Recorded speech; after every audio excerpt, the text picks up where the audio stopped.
ഏറ്റവും വീറും വാശിയുമേറിയ പോരാട്ടം നടക്കുന്ന മണ്ഡലങ്ങളിലൂടെയുള്ള നമ്മുടെ യാത്ര തുടരുകയാണ്. ഇന്ന് ആദ്യം നമ്മൾ നോക്കാൻ പോകുന്നത് പൂഞ്ഞാർ മണ്ഡലത്തെക്കുറിച്ചാണ്. 3 മുന്നണികൾ ഒരുപോലെ പ്രതീക്ഷ വെക്കുന്ന മണ്ഡലമാണിത്. PC ജോർജ് സ്വതന്ത്രനായി മത്സരിച്ചു ജയിച്ച ചരിത്രമുള്ള പൂഞ്ഞാറിലെ ഇത്തവണത്തെ സ്ഥാനാർത്ഥികൾ ആരൊക്കെയാണ് നോക്കാം. നമ്മുടെ മുന്നിലേക്ക് അതുമായി ബന്ധപ്പെട്ട വിവരങ്ങൾ വരികയാണ്. ആരൊക്കെയാണ് ഇത്തവണ 3 മുന്നണികളെയും പ്രതിനിധീകരിച്ച് പൂഞ്ഞാറിൽ നിന്ന് മത്സരിക്കുന്നത്? 3 പേരുടെയും ചിത്രങ്ങൾ നമ്മുടെ മുന്നിലേക്ക് എത്തിയിരിക്കുന്നു. ഇതിന്റെ വിവരങ്ങൾ നൽകാൻ ലെബി സജിതരിലേക്ക് പോകാം. ലെബി, PC ജോർജ് തന്നെയാണ് പൂഞ്ഞാർ മണ്ഡലത്തിലെ ഇത്തവണത്തെയും ശ്രദ്ധാകേന്ദ്രം. നമുക്കറിയാവുന്നതാണ്, 10-27,000 വോട്ടിന് ജയിച്ച മണ്ഡലത്തിൽ പിന്നീട് 10,000-ലധികം വോട്ടിന് പിന്നിൽ പോകാൻ കഴിയുന്ന സാഹചര്യം PC ജോർജിന് ഉണ്ടായ രാഷ്ട്രീയ സവിശേഷതകൾ. അവിടെ നിന്ന് ഒരു തിരിച്ചുവരവിനാണ് PC ജോർജ് ലക്ഷ്യമിടുന്നത്.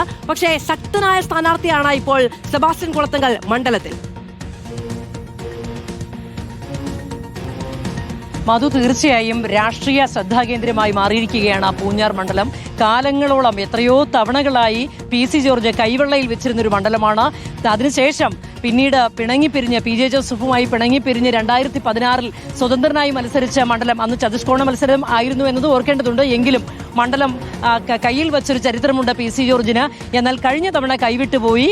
ഏതായാലും ഇത്തവണ വരുമ്പോൾ PC ജോർജ് BJP സ്ഥാനാർത്ഥിയായി, NDA സ്ഥാനാർത്ഥിയായി അവിടെ നിൽക്കുമ്പോൾ എത്രത്തോളം വോട്ടുകൾ സ്വാധീനിക്കാൻ സാധിക്കും എന്നുള്ളതാണ് ഏറ്റവും പ്രധാനപ്പെട്ട കാര്യം. ഏതായാലും 3 മുന്നണികളും വലിയ പ്രതീക്ഷ വയ്ക്കുന്നൊരു മണ്ഡലം എന്നത് തന്നെയാണ് പൂഞ്ഞാറിന്റെ പ്രത്യേകത. അതുമാത്രമല്ല, ഇവിടെ UDF പ്രതീക്ഷ വയ്ക്കുന്നത് ഇവിടുത്തെ മുസ്ലിം വോട്ടുകളിലാണ്. വലിയൊരു ശതമാനം വോട്ടുകളുണ്ട്, അതിൽ പ്രതീക്ഷ വയ്ക്കുന്നു. LDF ആകട്ടെ സിറ്റിംഗ് സീറ്റാണ്, അതിൽ പ്രതീക്ഷ വയ്ക്കുന്നു കേരള കോൺഗ്രസ് എം. ഏതായാലും 3 മുന്നണികളും ഒരുപോലെ പ്രതീക്ഷ വെച്ച് മുന്നേറുന്നു. PC ജോർജ് ഇവിടെ എന്ത് അത്ഭുതം കാണിക്കുമെന്നറിയാൻ തന്നെയാണ് രാഷ്ട്രീയ കേരളം ഉറ്റുനോക്കുന്നത്. BJPയിലേക്ക് വന്ന് BJP സ്ഥാനാർത്ഥിയായി ഇത്തവണ നിൽക്കുമ്പോൾ തീർച്ചയായും എത്രത്തോളം വോട്ടുകൾ NDAക്ക് സമാഹരിക്കാൻ കഴിയും? PC ജോർജിന്റെ അവകാശവാദം പോലെ അത്രത്തോളം നാട്ടുകാരുടെ പഴയ പിന്തുണ ഇപ്പോഴും ലഭിക്കുകയാണെങ്കിൽ അത് ഏത് മുന്നണിയെയാണ് ബാധിക്കുക?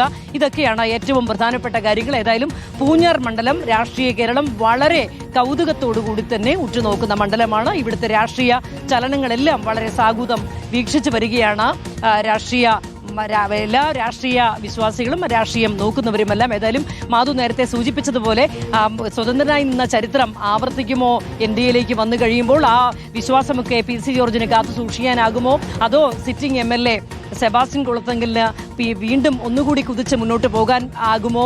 പുതുതായി വന്ന UDFന്റെ സ്ഥാനാർത്ഥി സെബാസ്റ്റ്യൻ, ഈ പറയുന്ന ആർക്കായിരിക്കും ഇത്തവണ മണ്ഡലം കൈവയ്ക്കാൻ സാധിക്കുക എന്നുള്ള വളരെ കൗതുകരമായ ആവേശകരമായ ഒരു പോരാട്ടം തന്നെയാണ് പൂഞ്ഞാറിൽ നടക്കുന്നത്. മാധു, ശരി, ലെബി സജിന്ദ്രനാണ് വിവരങ്ങൾ നൽകിയത്. നമുക്ക് പൂഞ്ഞാറിലെ കണക്കുകൾ കൂടി ഒന്ന് നോക്കാം. അതും നമ്മുടെ മുന്നിലേക്ക് വരികയാണ്. പൂഞ്ഞാറിൽ കഴിഞ്ഞ 2021 തെരഞ്ഞെടുപ്പ് ആർക്ക് അനുകൂലമായിരുന്നു, എത്രത്തോളം വോട്ടുകളാണ് അവിടെ സമാഹരിക്കാൻ കഴിഞ്ഞത് എന്ന ചിത്രം കൂടി നമ്മുടെ മുന്നിലേക്ക് വരികയാണ്. LDFന് 58,668 വോട്ടുകളാണ് പൂഞ്ഞാർ മണ്ഡലത്തിൽ നിന്ന് സ്വന്തമാക്കാൻ കഴിഞ്ഞത്. PC ജോർജിന് 41,851 വോട്ടുകൾ മാത്രമാണ് ആ സമയത്ത് അവിടെ സ്വന്തമാക്കാൻ കഴിഞ്ഞത്. UDFന് 34,633 വോട്ടുകളും. ഭൂരിപക്ഷം നോക്കൂ, 16,817 വോട്ടുകൾക്കാണ് സെബാസ്റ്റ്യൻ കുളത്തുങ്കൽ മണ്ഡലം പിടിച്ചത് കഴിഞ്ഞ തവണ. ഇത് 2021 കണക്കുകളാണ് എങ്കിൽ 2025 തദ്ദേശത്തിലെ കണക്കുകൾ കൂടി നമുക്കൊന്ന് നോക്കാം. തദ്ദേശത്തിലെ കണക്കുകൾ നമ്മുടെ മുന്നിലേക്ക് വരും. UDFന് തദ്ദേശത്തിൽ സ്വന്തമാക്കാൻ കഴിഞ്ഞത് 55,049 വോട്ടുകളാണ്. LDFന് 50,728 വോട്ടുകളും NDAക്ക് 23,190 വോട്ടുകളും മാത്രമാണ് സ്വന്തമാക്കാൻ കഴിഞ്ഞത്. നോക്കൂ, നിയമസഭാ തെരഞ്ഞെടുപ്പിൽ 3-ാം സ്ഥാനത്തുള്ള UDF ഏതാണ്ട് 5,000 വോട്ടിന് തദ്ദേശ തെരഞ്ഞെടുപ്പിൽ മേൽക്കൈ നേടുന്ന കാഴ്ചയാണ് നമുക്ക് പൂഞ്ഞാർ മണ്ഡലത്തിൽ കാണാൻ കഴിഞ്ഞത്. അതുകൊണ്ടാണ് ലേബി നേരത്തെ സൂചിപ്പിച്ചത് ഇത്തവണ ഒരു തിരിച്ചുവരവിന് UDFന് വലിയ പ്രതീക്ഷയുണ്ട് എന്നുള്ളത്. LDFന് 50,728 വോട്ടുകളാണ് സ്വന്തമാക്കാൻ കഴിഞ്ഞത് 2025. NDAക്ക്, അതായത് PC ജോർജ് പ്രതിനിധീകരിക്കുന്ന NDAക്ക് പക്ഷേ 23,160 വോട്ടുകൾ മാത്രമാണ് സ്വന്തമാക്കാൻ കഴിഞ്ഞത്.